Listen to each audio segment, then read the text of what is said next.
today.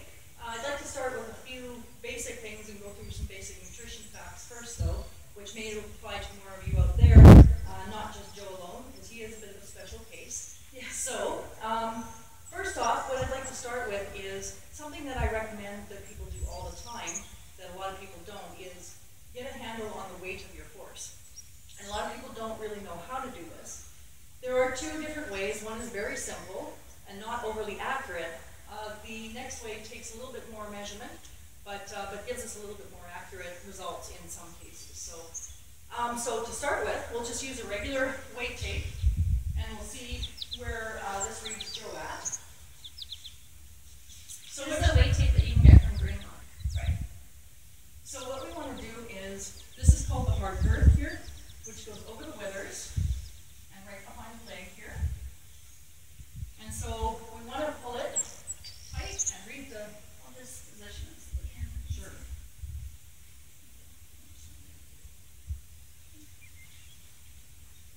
Okay, he's pretty good with the weight tape. When you're introducing your horse to a weight tape, though, don't pull it out of your pocket and all of a sudden swing it out.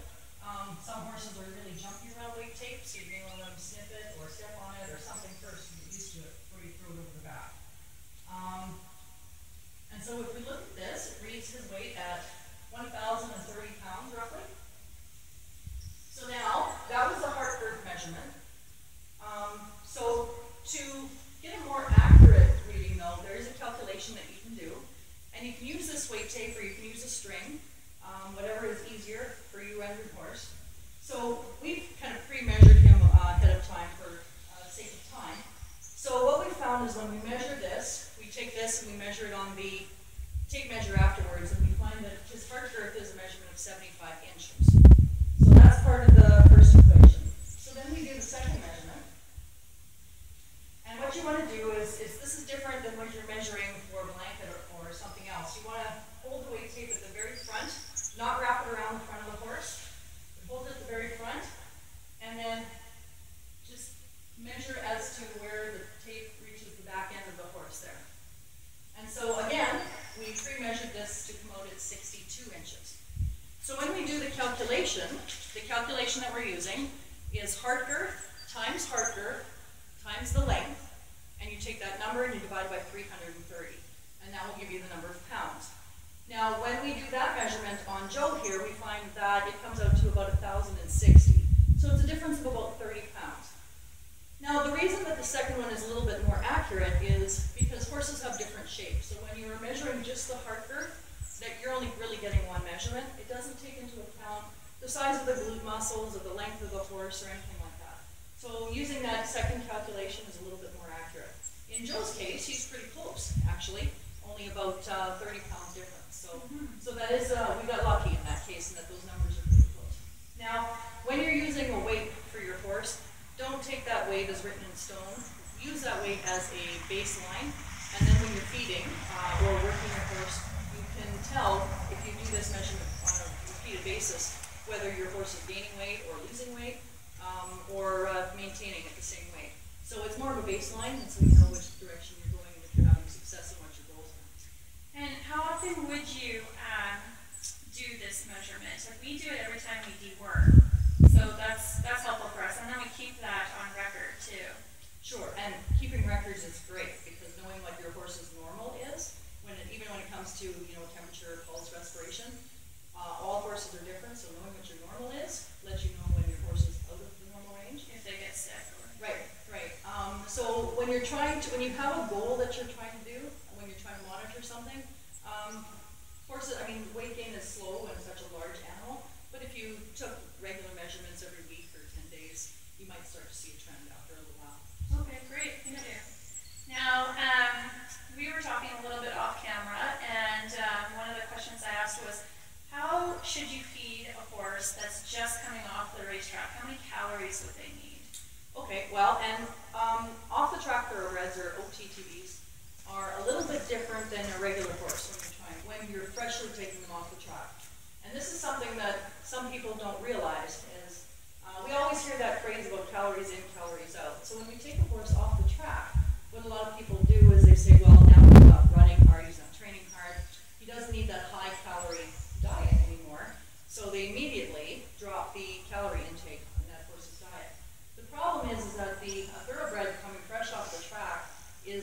accustomed to very high calorie diets, very high grain diets, and low forage, and very high activity levels. So their body, their metabolism is set to burn a high amount of calories each day. If you remove those calories from the diet right away, you often see dramatic weight loss because their metabolic rate is still high. So even though they're not doing all that activity, they're still burning a high amount of calories. So they tend to lose a lot of that weight very quickly. So the trick is at the very beginning, keep their caloric intake quite high, actually, and don't adjust the ratio of the grain to forage ratio in the diet too quickly. That can upset them, cause a little bit of stress, not only stress mentally, but also on the gut. You need to change rations very slowly. So slowly decreasing the calorie or the grain component, slowly increasing the forage will keep, their head clear, will not stress them out too much, and then slowly decreasing on the calories that they're taking in every day as their metabolism slows. Great, thank you.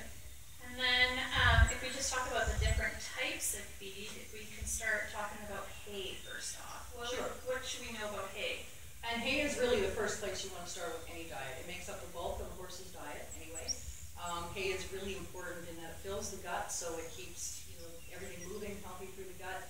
It feeds the bacteria in the hindgut. And something people don't know is that the bugs that are in your hindgut or in your horse's hindgut are the most important part of their digestive system. Because without those bugs, they can't digest the forage on their own. They need those microbes to do that for them. Okay. So having good quality forage in there keeps those bugs healthy so that they can digest the nutrients, keeps it full. It converts into fatty acids, volatile fatty acids, which is an energy source. And hay all contains all the stuff you need, all the protein, energy, minerals, and vitamins. So something to keep in mind, though, for people that are feeding dry hay, especially those that feed dry hay year-round, is after about 3 to 4 months after cutting your hay, the vitamin content is at 0. The oxygen actually breaks down the vitamins, so you have 0 vitamin content, so you're going to have to supplement vitamins once your hay is about 4 months of age. Oh, wow, I didn't know that. That's great. Yeah. Next, maybe we can talk about pasture. What should we know about pasture? Well, pasture is different, obviously, from from hay, in primarily the moisture content. So if you're converting your horses from hay onto pasture, regardless of what time of year it is, you want to do it slowly.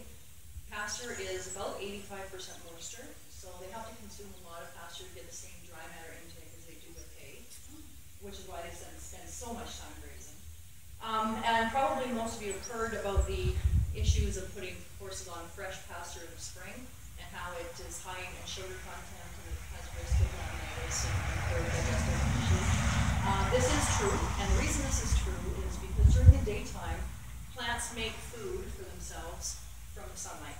So during the day when the sun is out and the temperatures are warm, those plants are creating food in their system.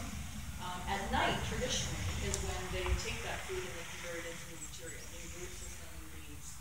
In the spring and the fall, so this is a problem in the fall as well, when the temperatures go down to lower levels, the plant goes into a dormant stage. So it kind of goes to sleep rather than doing the work and creating more material. It goes to sleep, and so in the morning, you have a very high sugar content in that forage, in that pasture, because they haven't burnt it or haven't used up in making the material. So it's very important in the spring and the fall to really limit their time on the pasture so that they don't get too high of carbohydrate load. That's very good to know about in the fall as well. Yeah. And it's more to do with the temperature and how the plant just doesn't use up its energy stores. So when you're introducing a horse to pasture, what time of day is the best time to put a horse out on pasture if you're just getting them used to it? Well, in the spring, because you do have that carbohydrate risk, it's best to put them out at any time of the day for only short sections, though.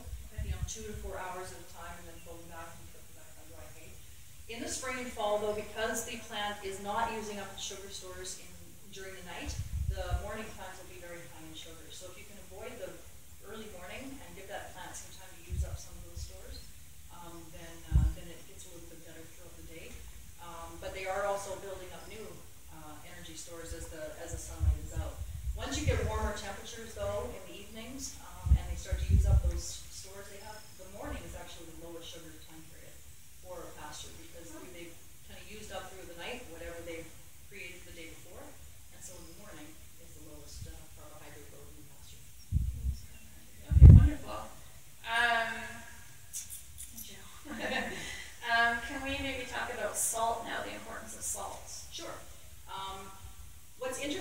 people phone me often, I'll ask them about what the mineral program is that their horse is on, and they say, oh, beef's fine, we've got to cover their own salt.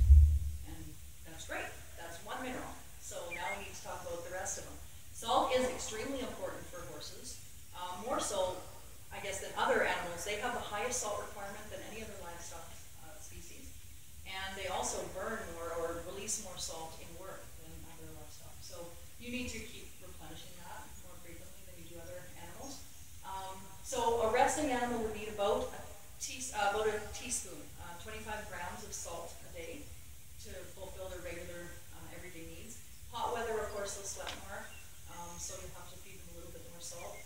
What I do recommend, though, any color is fine for horses. I find that the trace mineral salt blocks or loose salt, really, you're paying a lot more money for trace minerals that are really in small amounts and have no vitamins. You're better to feed a vitamin mix or mineral vitamin mix rather than a trace mineral product. But blue, red, white salts, those are all good for horses, and I do recommend you feed loose salt rather than blocks. Horses are chewers, they're not lickers like cattle are. They have a very soft tongue, not a raspy tongue like cattle, so they have trouble with salt blocks. So often you'll see a salt block will be put out and the corners will be chewed off and then they don't touch it after that. So loose salt is much better. Put out a cup at a time, let them go through that, take a couple days, and then refill it or so. Okay, so salt as well as a mineral supplement is a good idea. Yeah, and free choice mineral feeding is a good idea. It's there when you're not, and this is an example in this jar here of a loose mineral product. I have pre-mixed that with salt, and I do think that that's a good idea if you're feeding it free choice. The salt will attract them to the mineral, but it'll also move them back off when they get tired of the salt. And it's also a good idea to put it next to water, probably. Absolutely. Right next to the water, mineral and salt will make them thirsty, and so then every time they go to the water, they'll consume some, so they get better intakes on minerals when they're next to the water source. Sounds good. Now, maybe we can talk about beef pulp. Sure. So as I said, forage is a really important part of their diet. Not everybody can get all the forage they need to into your horse. And something I should mention is that getting your hay tested is a really great idea. For the cost of the hay test, it would range, depending on what test you have, anywhere from $35 to $70. Value you can look at both of them. So it's easy to do, and I recommend and also horses will consume on average between 1.5% and 2% of their body weight. So that's how much commitment you need for the year. So sorry, I kind of got off track there, but beef pulp is another form of forage. So if you can't feed as much hay or pasture as you need to, beef pulp is a really good opportunity to put into the diet. It's very safe. You want to soak it, of course, beforehand to expand it. But it is very safe. You can feed large volumes of beef pulp, and it won't hurt their gut because it is highly digestible. So, and the thing you need to know about beef pulp, though, is it traditionally by itself will not gain weight on its own on your horse. It has about the same analysis as a good quality grass hay. So if your horse is not consuming enough hay for whatever reason, then beef pulp is a good alternative. Okay. But it's also a great option for blending in other nutrients, like your loose minerals or salt or oils, supplements or medications. So that's a really great benefit. For sure. And if you didn't hear as the tractor passed by, she went over the importance of getting your hay tested. The tractor is kind of loud. Yeah, anywhere from $35 to $70, but well worth the money spent. Yeah, so that you know where you're starting for sure. That's right. Back to beef pulp, is there any danger of feeding too much beef pulp? There is not. I mean, you would have to, they have done studies on beef pulp and you can feed up to 50% of their entire diet in beef pulp, and they do find it. And we create a lot of hay replacer diets as well that have beef pulp as base. And so it's, because it's so digestible for them, Right. it helps with their digestion and keeping the hindgut microbes healthy as well. So. Right, and then if you make the beef pulp too soupy, don't throw out the water, right. You're saying? Yeah. So I recommend often either 1 quart of beef pulp to either 4 or 5 quarts water. And you don't need hot water out of the kettle to soak it. Just hot tap water is adequate. And just give it a few minutes. And don't pour out that water. A lot of the nutrients that are in that beef pulp, as the product expands, they kind of move into the water. So if you can save that water, then you're feeding all the nutrients. You're not pouring it down the drain. If you find that the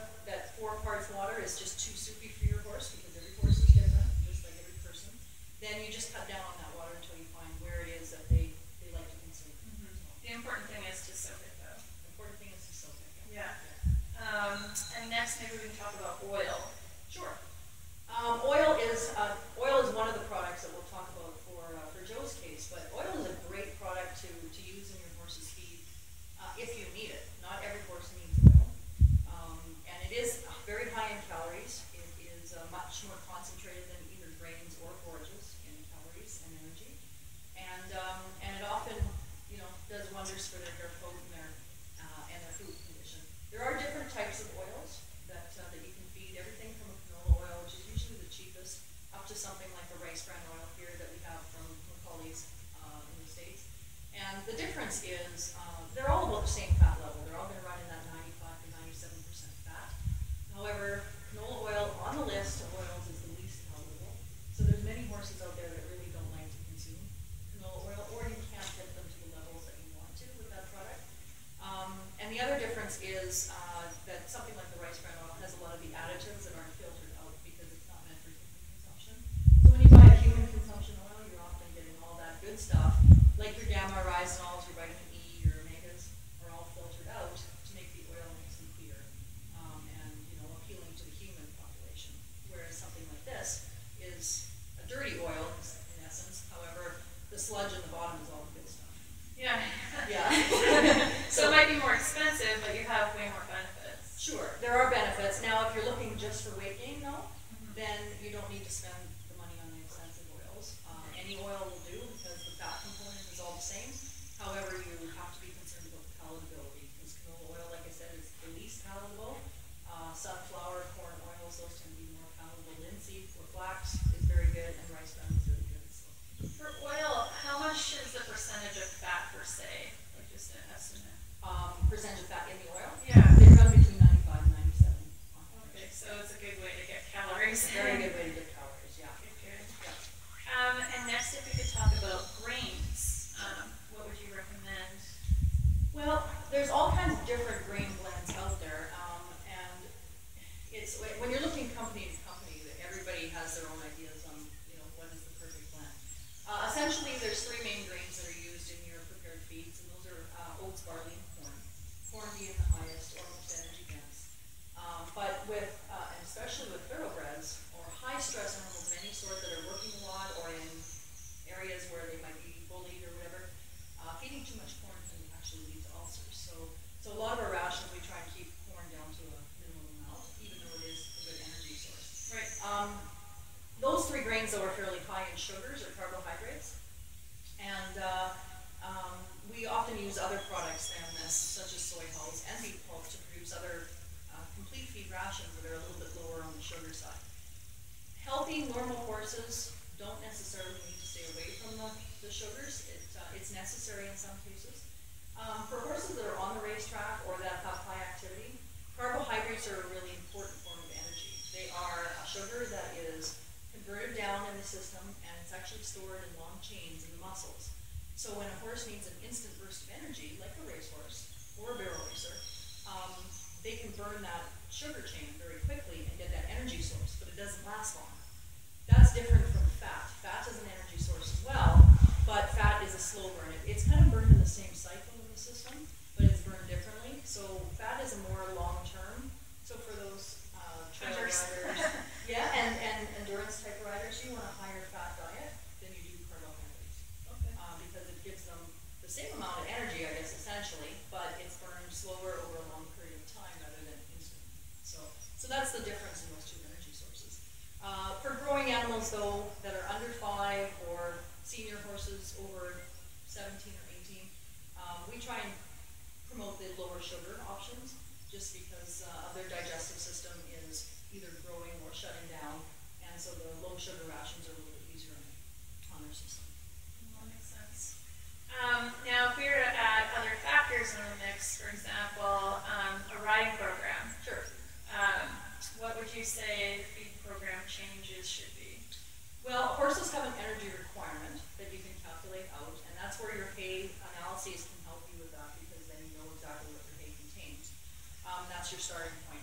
But you can calculate what the energy requirement is for your horse at an idle stage. Now, as you increase your activity level, that's going to increase, of course. So light work, which is 3 times or so a week, you're going to have to increase that by about 25%. Medium work, which is where I kind of understand that Joe is at right now. Yeah, we're working towards heavier, but yeah, exactly.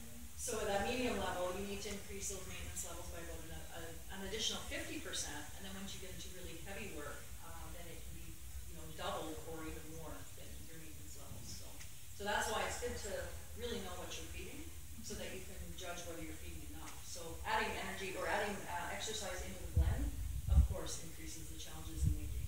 For sure. Next, also very important is bug season. Yes. How does that affect your feed program? Bug season is very similar to work.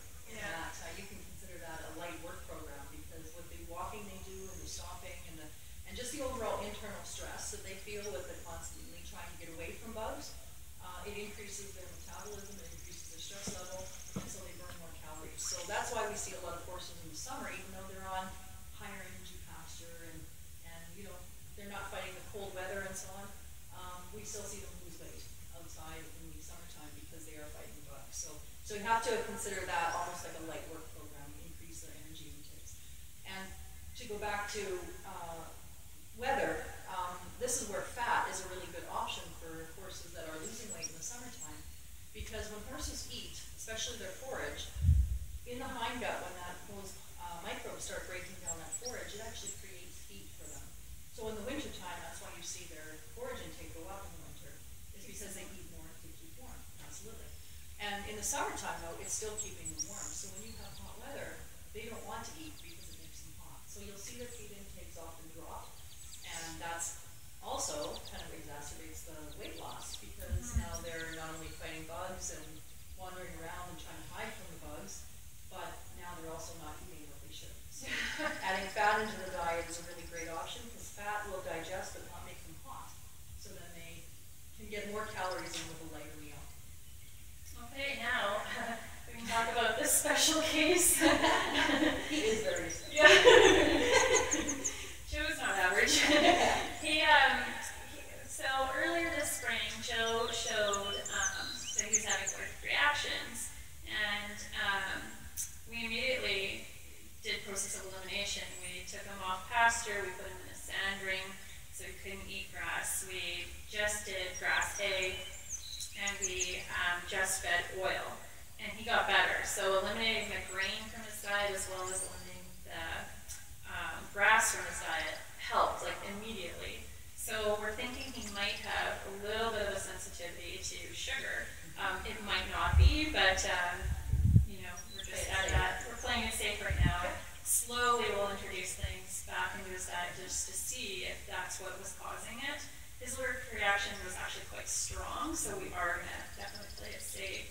So for Joe specifically, what would you recommend for a horse who is maybe more sensitive to sugar? Okay. So then, with normal horses, because I try and keep the number of different feed ingredients that you're feeding in the day down to a minimum, what I often do for horses that are trying to gain weight is have one complete feed that supplies your protein, energy, minerals, vitamins, and then just put an oil on top for added calories so that you only have two components going into your diet. However, because Joe, and in that case, normally I would recommend, especially for thoroughbreds, something like a podium cool energy, which is a low starch ration. So the sugar level is still lower. However, because we don't know what the level of sensitivity is with Joe, we're going to stay away from any of the complete feeds at all, which means we have to add more different ingredients into the diet. However, then we're still keeping the carbohydrate load in the entire diet. So what we're going to do is, he's on grass hay, and you're going to be...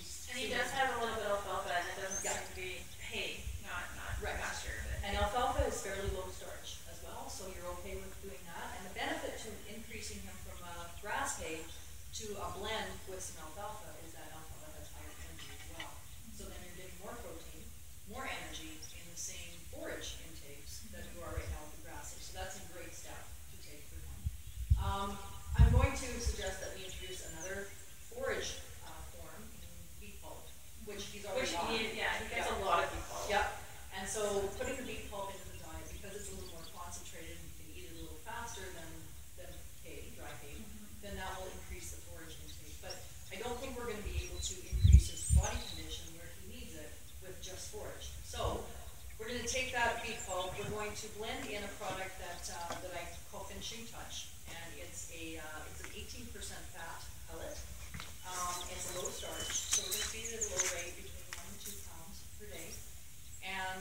But 1 to 2 pounds, because it's meant to be a fat top dress, is not going to supply all the minerals and vitamins that he needs. So I'm going to suggest also to be putting in a little bit of loose mineral and so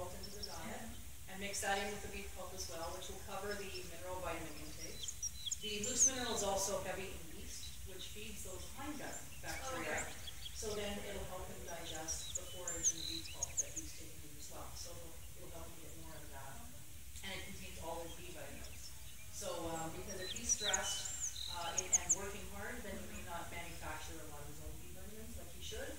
So putting it in human will help there as well. And then finally, we're going to put in the oil in the diet as well to increase the calorie. Yeah, and he is right now getting canola oil, but I think this would be great. The rice bran oil too. Yep.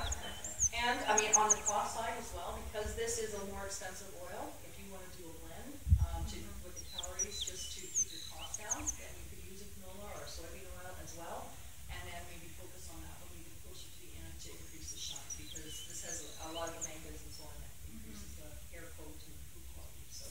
Oh, and you know what we didn't talk about was how much oil is too much oil? Well, first of all, your horse will tell you if you're feeding too much oil. You have to judge it based on what's palatable, because oil is great and it's concentrated with calories. It's a little bit of a storage challenge sometimes, and then it can go rancid if it gets too warm repeatedly, so you have to be careful with that. It's kind of messy, you know, you get sticky and all that, but it's very concentrated, easy to feed, and it doesn't make a lot, so there's a lot of benefits to it. The downside though is that it's still greasy. Regardless of what kind of oil we feed, it's still greasy. So some horses will eat it okay, some won't. He loves it. I understand he's doing fine with canola oil, so once again, but so your horse initially will tell you how much is too much based on palatability. But if they eat the oil fine, 2.5 cups a day is probably fine. If you start to see that their droppings are starting to look shiny, then you know that it's not really hurting them, but it's not being digested either, so you're wasting money, is what it's coming down to. It's going right through them. You can't feed too much, it just won't get absorbed. Right. And see, horses don't have a gallbladder, so they're not like us where we go through a drive-through and eat a cheeseburger and all of a sudden you digest it right away and disperse that fat. They can't do that. It's a slow digestion throughout the day. So you can get too much in their diet in that they just can't physically digest that much and they start to push them. Okay. So, yeah. Okay, well, that's very good to know. Yeah. So gradually increase the fat in the diet because it is a strong palatability or a strong taste and smell. Increase it slowly in the diet to get them used to all that so that you don't scare them off. If you increase it too fast, then you can sometimes make them not want to try the next meal without them off it. So. Well, that's very good to know. Thank you so much. Yeah. So just thank you so much to Masterfeeds for coming out here and helping us and giving us some great information. We really, really appreciate it. Good topic. It's pretty easy. Yeah. So I believe that if anybody needs any help, my number will be at the end of the video, or you can contact the feed store here in Winnipeg, and they can help out. Most of our counter staff know the basics, so if you have easy questions, then they can help you out. And otherwise, the more difficult ones come to me. So thank you for the opportunity.